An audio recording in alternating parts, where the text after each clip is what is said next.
కొన్నిసార్లు కొన్ని విషయాలు అలవాటు అయిపోయాక మనకు విలువ తెలియదు. ఇప్పుడు రైతు బంధు మంచిగా టింగు అని పడుతుంటేనేమో విలువ తెలియలే. ఓ 2 సార్లు ఎగ్గొట్టే వరకు అప్పుడు యాద్ చేసుకున్నారు కేసీఆర్. అరే వీడు దుర్మార్గుడు ఉన్నాడు, వీడు పెంచుతానాడు, పెంచలేదు, పెంచకపోగా ఎగ్గొట్టిండు. అమ్మా కేసీఆర్ ఉన్నప్పుడు ఏదో ఒకటి చేసి మొత్తానికైతే కరోనా టైంలో కూడా బ్రహ్మాండంగా మీకు టింగుమని రైతు బంధు పడ్డది. రేవంత్ రెడ్డికి టింగు సౌండ్ ఇష్టం లేదు, అందుకే కొత్తది పెట్టిండు. ఏం సౌండ్ అది? ఠకీ మనేస్తాను. పడుతున్నాయా మరి ఠకీమని? 4,000 పెన్షన్ పడుతుందా? ఠకీ 6,000 పెన్షన్ పడుతుందా? రైతు బంధు పడుతుందా?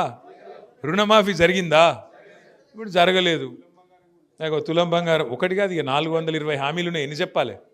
1 కాదు 2 కాదు 420 హామీలు, ఇష్టం వచ్చిన మాటలు. ఏం చేసినారో భయ్ అంటే ఒకటే చెప్తాడు, ఫ్రీ బస్ పెట్టినా అంటాడు. అందులో కూడా మోసమే, అది కూడా చెప్తున్నా మీకు ఇనూరి. ఫ్రీ బస్ అంటాడు.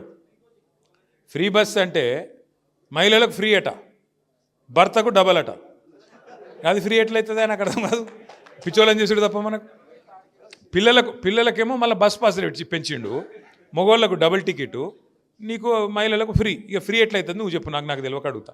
అంటే కుడి చేత్తో నిచ్చుడు, ఎడమ చేత్తో గుంజుకునుడు, అది ఫ్రీ ఎట్లయితుంది? ఇక ఇదొక్క మోసం తప్ప ఇంకేమైనా చేసిర్రా? దయచేసి మీరు ఆలోచించండి. గ్యాస్ వచ్చిందా? అలే 200 యూనిట్లు ఫ్రీ అన్నాడు. కొంతమందికి వచ్చింటుంది, కొంతమందికి రాలే. ఏ ఒక్కటన్నా పరిపూర్ణంగా చేసిండ్రా? 2 ఏళ్ళు నిండిపోయింది.